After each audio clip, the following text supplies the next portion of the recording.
At a time when companies around the world are preparing for a return to normalcy after the protracted disruption caused by COVID-19, one high-profile billionaire has had enough. His diktat is get into work or get out. That's what Elon Musk has told his executives at Tesla. This has been doing the rounds when an email which has been written by Musk allegedly was leaked. Now, this is an interesting concept because many industries around the world are now accepting the fact that you can work from anywhere, that remote working is a new norm. Here you have a Mr. Musk who is now pulling in the exact opposite direction. So what really is the right way forward? Should you be spending at least 40 hours a week, as Musk has mandated to his Tesla employees in office to be productive, or can you be equally or even more productive working from anywhere? Now, speaking to me on this debate is Aditya Narayan Mishra, founder and CEO of CIEL HR, Rituparna Chakraborty, co-founder and executive vice president at TeamLease. Dhaivat Mehta, CMO Cygnet Infotech, is with us on the show, as is MS Unnikrishnan, former MD of Thermax. Welcome to all of you, and thank you so much for speaking with us today. Ritu, let me begin with your take on this, because we've spoken about this work from home or work from anywhere versus back to office so many times before. But when a Musk comes and says that get into work or, really find another place to work, it sort of puts a stamp on the thought process in a number of companies that the party is over and that work from anywhere is essentially a party. Do you agree with that? So I think while Elon Musk is Elon Musk, however, and he gets the kind of attention that he usually does, but I think this is something which will have to be decided by each organization based on what's right for the organization. What's the concentration of resources? What is the representations of different functions? How much of the work actually can be done remotely based on functions? How much of it has to be done physically? Well, if it's a very Salesforce-oriented organization and where you need field workforce, I think each organization needs to come out with its own plan without getting dissuaded or pressurized by one statement. Maybe it's something which is relevant and applicable for the kind of organization he runs. But I think right now what we are seeing is that every organization is trying to make an assessment about what's productive for them in the long run. What are the capabilities they need to build?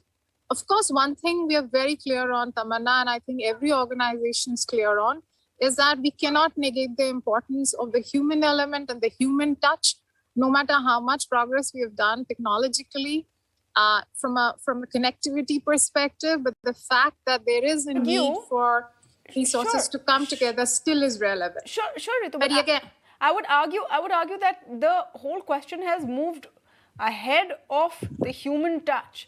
Because if you look into what Elon Musk is saying in a little bit of detail, and it's adding a new dimension to the discussion, he is saying all functions have to come into office and work at least 40 hours in office. Only some exceptional talent, if they need to work from somewhere else, will be cleared by him himself. So it's no longer about whether the function can be done remotely or not. It's about get to work. I just want to get Aditya in on this.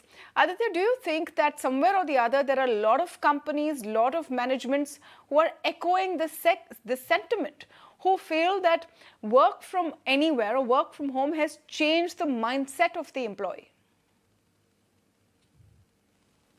Well, I don't think so. However, there is a proliferation of this belief that all kinds of work can be done remotely, which is not true.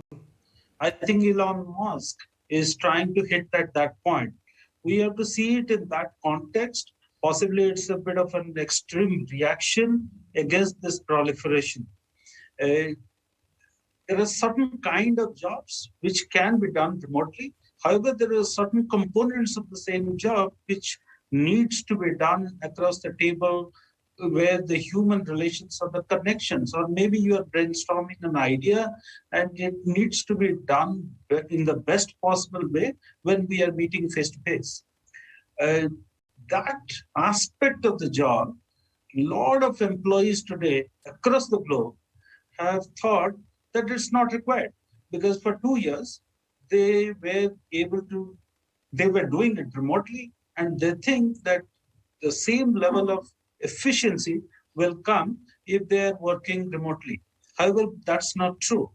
So I think that's the point that he's trying to make. Maybe he has made a little bit of an extremist kind of a statement and action. There are some companies which have kind of forced this, and we have noticed that people have resisted it vehemently. So, in my opinion, this is not the right approach. But I think the right approach is that we need to impress upon our people that there are certain jobs and certain components of jobs which need to be done face to face, collaboration is required, or there is certain degree of personal connect which is required. And for that, we need to really meet. We cannot just do it remotely. I think that piece needs to be communicated far and wide. Let me come now to Dhaivat. On this question of, have employees tasted a different way of working and living which they don't really want to come back to? And that also now has to be taken into consideration, where they are willing to forego perhaps some of the benefits they had earlier to be able to not travel a certain number of hours in a day, or to have the flexibility of time. And that is going to be something that companies need to contend with. It's very well for an Elon Musk to say my way or the highway, but can all companies afford to do that? I think it's true. I mean, people used to speak about work-life integration, and I think it's really hastened. Post-pandemic work culture has hastened what people refer to as work-life integration, and I think it's going to be very difficult to go back from that.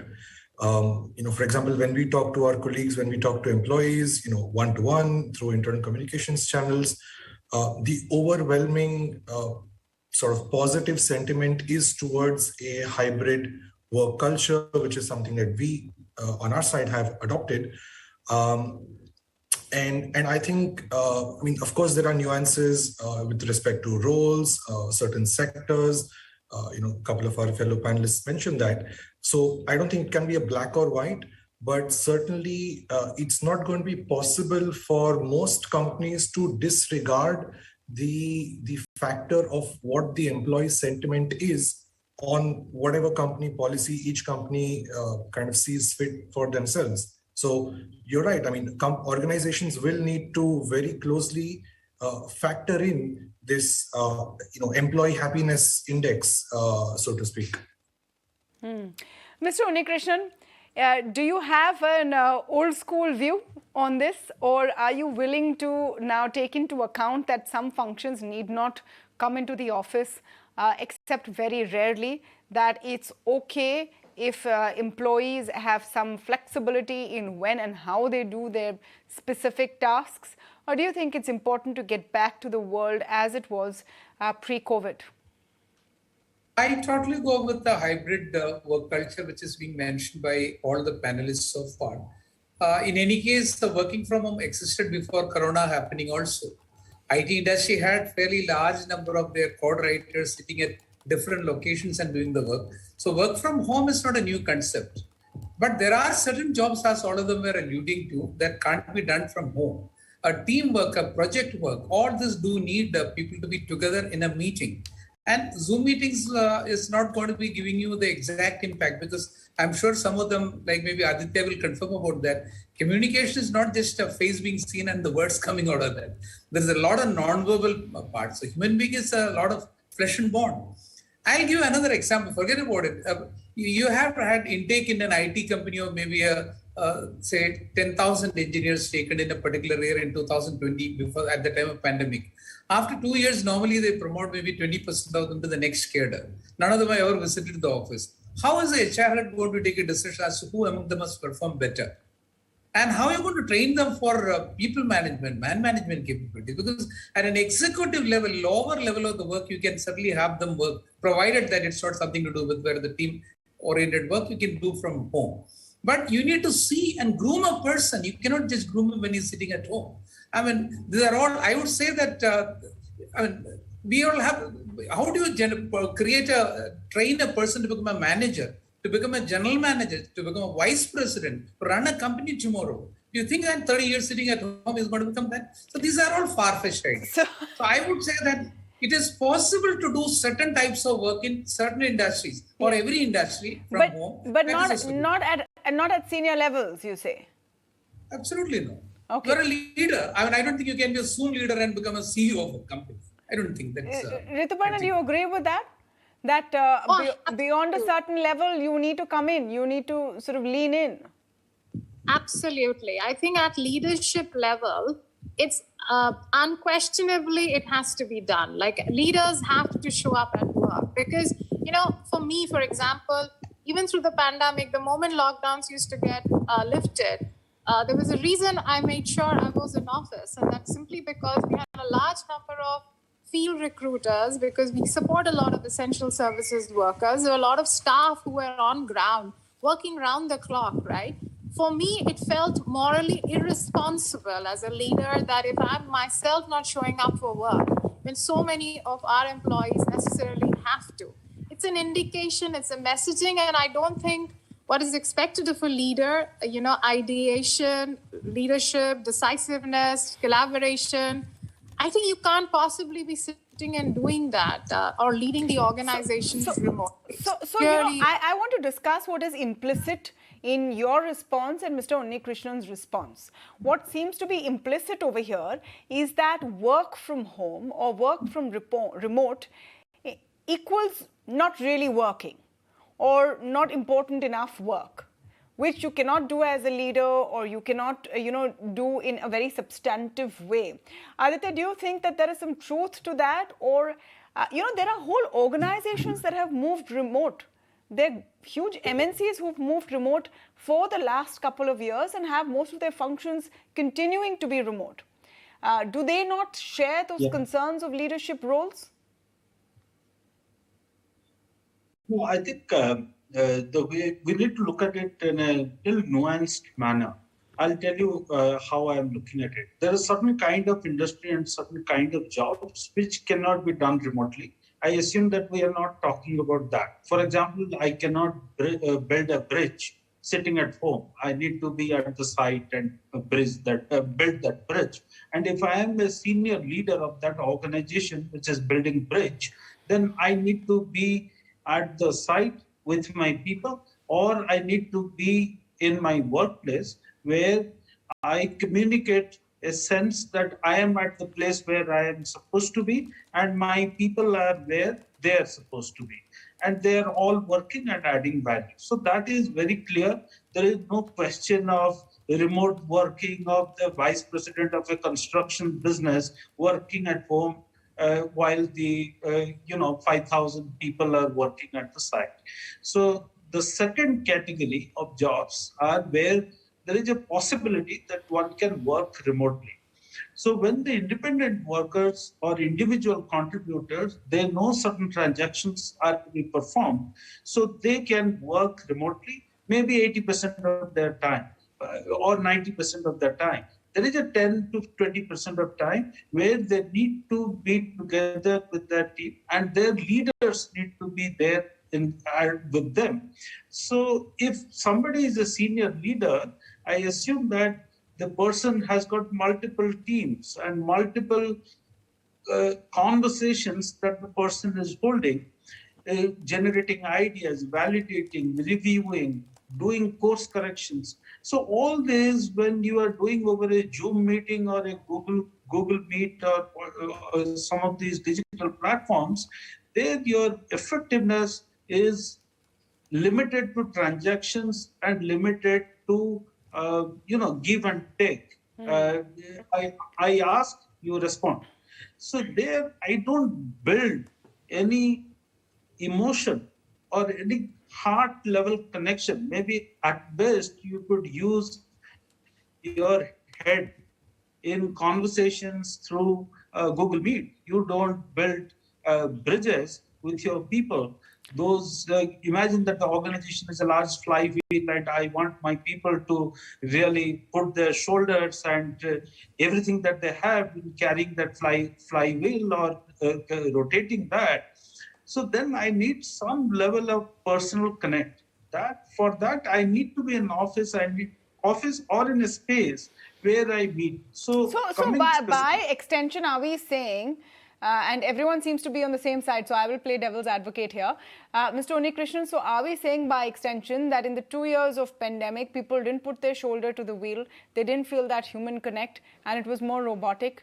Because companies did flourish, thrive, and grow as well at these times. It's because the flywheel is rotating, the momentum was available. The reality is that I have seen in companies where people are asking, when is the office opening? I want to come back. Yes. I am in education institutions where students were just waiting for us to call them back to IIT, where I'm currently operating from. See, you can't have the job is just not performing. It's also learning. How do you learn? You learn from your seniors. The workplace is something which is almost like your home. You learn a lot from others, and you get a lot of emotive support from others. For survival, for your growth, mental growth, you need people around you. And that people can't be sitting on a pixel, on maybe a camera in front of you, maybe laptop's screen. That's my belief. And I do agree, I'm totally in agreement with. Even today, Tamanna, only 10% of employees have returned back in the entire Bangalore electronic city. I'm talking about the IT, where two of my friends are from. Yes. And Delhi and Pune are at 30%. I believe in Gurgaon, it is almost near to maybe 28%. So I am aware of this from the real estate companies where there is no demand for any space over there. Why? Because IT companies, despite N times ultimatum given by the CHRO, HR head, they are not returning back. But they can afford to do their work from home. But same thing can't be done with automobile company in Bangalore. No, that's a given. That's a given. If you're in manufacturing, you need to turn up. All of that is given. But even in the context of IT, I mean, all of those same issues about, human bonding, leadership, learning skills, all of that also is an IT company. So, Mr. Mehta, let me come to you on that. And that's a great point Mr. Unnikrishnan makes, that in the IT sector, in some sectors, people just don't want to come back. They're saying that we'll work from home. What are those CHROs going to do? And how are you then going to implement? Are we going to come to a situation where there'll be more following Elon Musk's diktat, although maybe more subtly, saying that you need to show up? Yes, I mean, definitely IT, technology industry is in some ways maybe slightly different from some of the examples, Unnikrishnan sir mentioned about building bridges. So I'll put IT in a slightly different category there. It is possible to work efficiently, remotely, certainly in several kinds of roles, and we do see that happening every day. I think there is a responsibility that both the organization and the employer, the employer and the employee, have to take up. For example, is the organization digitally ready? Do we have the right tools, applications to make collaboration as effective as possible? I don't take away the human element at all, but as effective as possible in remote working roles. Or when we have employees joining remotely and continuing to work remotely for a significant amount of time, they have not seen the company, HQ or any such thing. The role that induction plays, integrating employees into the organization values, culture. Again, this is a shared responsibility of both the employer and the employee, and I would not only hold sort of HR, responsible for that. There are other factors, Tamanna.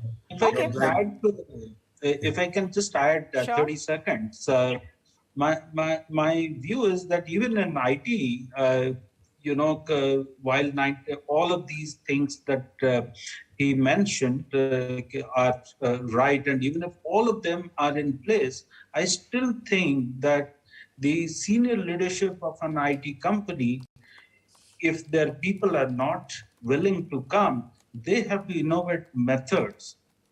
I will go to the extent saying that maybe if the vice presidents or the senior directors of the IT companies in Bangalore have to travel to Chandigarh or to Asansol or to Nagpur to meet their staff, and build that culture, they must do it.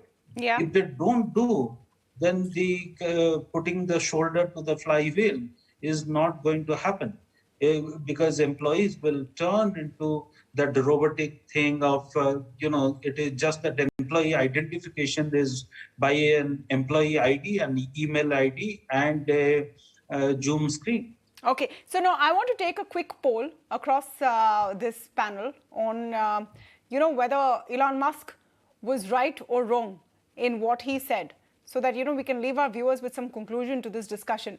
Aditya, what would you say? Wrong. He was wrong. Yes. But you've been arguing that people need to come back to work. No, I mean, the manner in which he was kind of trying to force in a very dictatorial style, I think it hurts the employer brand. Okay. And it's not at all the right way of doing things. So you're more on form rather than substance. You're saying he could have been politer, but like Rituparna said, Musk is Musk. Rituparna, on the actual issue, you could say it in a nicer way, but essentially that's the message. Come back to work, or, thank you so much. Do you think he has a point there? I think he has a point there. I think we need to get our employees back to work. If you're Great resignation, by the way, is clearly an indication of the greatest possible disengagement that has happened in the last 2 years. It's nothing but that. And hence, one should keep that at the back of your mind. I know at some point people fear that if we're going to insist on it, people will resign. Well, people will resign in any case if they're disengaged. And hence, I'm completely in favor of the message rather than the tonality of what he said. Yeah. Dhaivat, your view? I mean, let's put aside for a moment if Musk could have been politer, but the actual question, my way or the highway, he has a point there. People need to come back to office no matter what. I think there is a nuance missing there, Tamanna. We discussed through the show that, there is a context, there is roles, there are sectors, and, we spoke about leadership. And again, I say that indeed, there are certain roles that can be done effectively working remotely, whereas there are others that need to be, in office or elsewhere. So I think there is a nuance missing there. Okay, so no, there shouldn't be a blanket sort of a diktat. Mr. Unnikrishnan? As a CEO of Tesla, he's right. But if he was to do that for Twitter, I would say he's done something wrong. I think you've touched upon a raw nerve. People in Twitter are wondering if this is what's coming to them. But that no one can really guess what Musk is going to do at the end of the day. But thank you to all of you for joining us in this very engaging debate. We've talked about what managements want and whether they should force people, quote unquote, to come back to work. What about what people want? Are employees going to stand for it? That's a different question for a different day. Thank you so much to all of you for joining us.